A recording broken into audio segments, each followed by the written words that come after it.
অর্থাৎ যখন তুমি তোমার জীবনে অনেক বেশি হারায় যাবা, যখন তোমার জীবন মনে হবে অনেক বেশি তুমি দিশেহারা, যখন তুমি বারবার কামব্যাক দেওয়ার চিন্তা করো, কখনো কামব্যাকটা দিতে পারো না, যখন তোমার টেবিলে বসার ইচ্ছা থাকে, তুমি জানো পড়তে হবে, তাও তুমি পড়তে পারতেছো না, যখন তুমি তোমার রেজাল্ট, যে স্কুল লাইফে একজন টপার ছিলা, সে মানুষটা এইচএসসি লাইফে পাশ করতে হিমশিম খাচ্ছ, ঠিক সেই মোমেন্টে এই ভিডিওটা তোমাকে খুঁজে নেবে।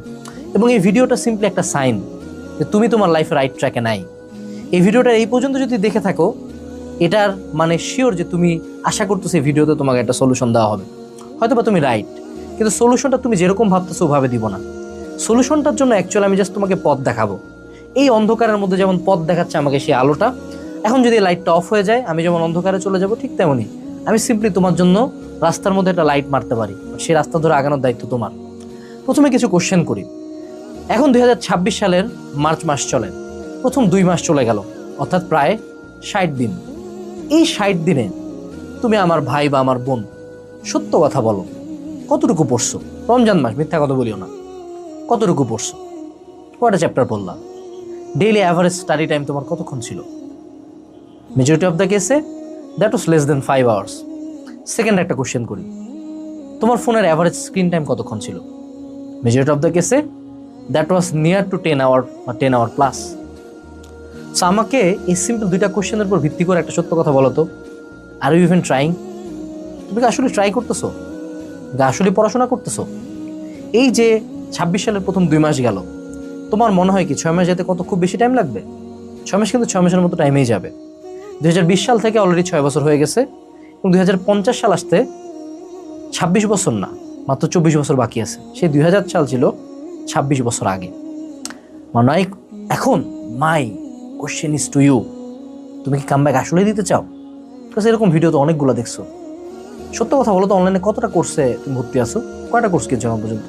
কমেন্টে লেখো কয়টা কোর্স কিনছো, কয়টা প্রোগ্রামে ভর্তি হয়েছো, কয়টা সাইকেলে এনরোল করছো, কয়টা একাডেমিক অ্যাডমিশন প্রোগ্রামে এনরোল করছো, কয়টা ভাইয়ের লাইভ দেখো এগুলো, সত্য কথা বলো।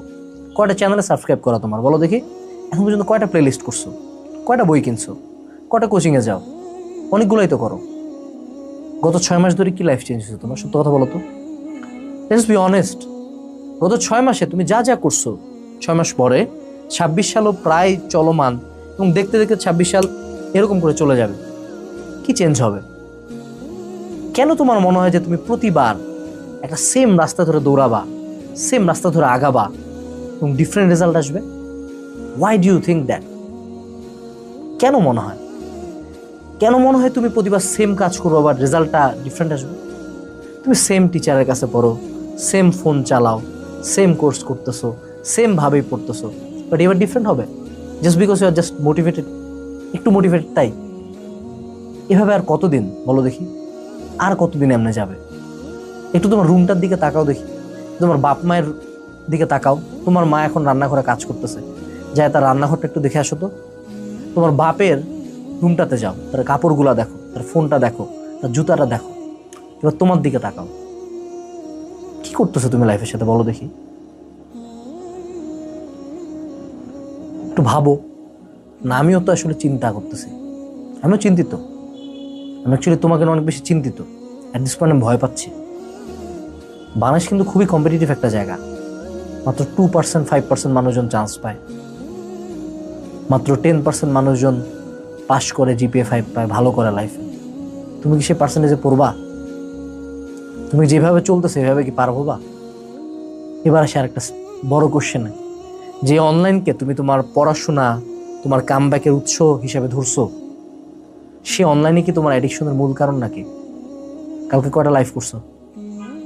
কতক্ষণ ফোন চালাইছো বলো দেখি? লাইভ করতে যায় কি ফোকাসটা নষ্ট হয়ে গেছিল?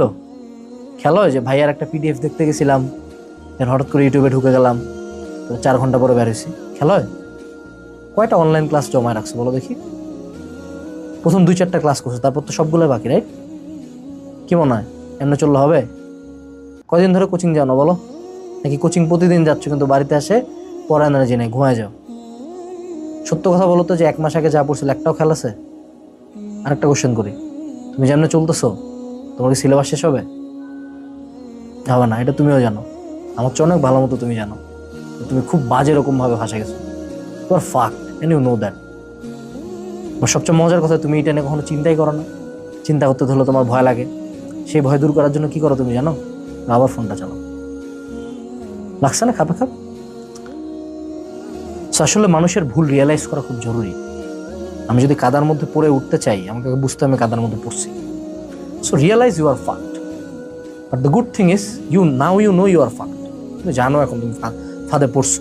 এখন বের হওয়ার রাস্তা বলি। বের হওয়ার রাস্তা হলো ফোনটা রাখো, ফেসবুকটা আনইনস্টল করে, ভিডিওটা যেখানে দেখতেছো না, ফেসবুকে দেখতেছো, ইউটিউবে দেখতেছো, দুইটা আনইনস্টল করে দিবা এই ভিডিও শেষ হওয়ার সাথে সাথে।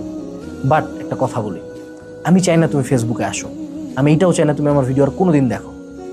অনেস্টলি আমি চাই না, স্টিল তাও বলতেছি, ফেসবুক ইউটিউব আনইনস্টল করো, পড়াশোনার টেবিলে ফিরে যাও, ফোনটা রাখো, তো লাইফ নিয়ে সিরিয়াস হও। বিশেষ করো মার্চ চলতেছে, ডিসেম্বর চলে আসবে, তোমার লাইফে কোনো চেঞ্জ হবে না। এবং সবচেয়ে মজার কথা, তোমার এটা নিয়ে এক ফোঁটাও চিন্তা নাই। তুমি রাতে খুব রিল্যাক্সে ঘুমাও, তুমি স্ক্রল করো ঘন্টার পর ঘন্টা, অ্যান্ড তুমি এই ভিডিওটা দেখার পরও মনে হয় না ঠিক হবা। ঠিক কি হবা? তুমি জানি না, ঠিক হওয়া উচিত। তোমার জায়গায় হলে আমি ঠিক হইতাম। মনে রাখবা, আল্লাহ মানুষকে অনেকগুলো সুযোগ দেয়, তো মানুষ সুযোগগুলো অনেকবার হারায়। এই ভিডিওটা যদি তোমার সামনে গেছে, এটা একটা সাইন তোমার পরিবর্তন দরকার। পরিবর্তন কখন দরকার বলো দেখি? পরিবর্তনের সবচেয়ে রাইট টাইম কখন? কমেন্টে লেখো। পরিবর্তনের সবচেয়ে রাইট টাইম রাইট নাও।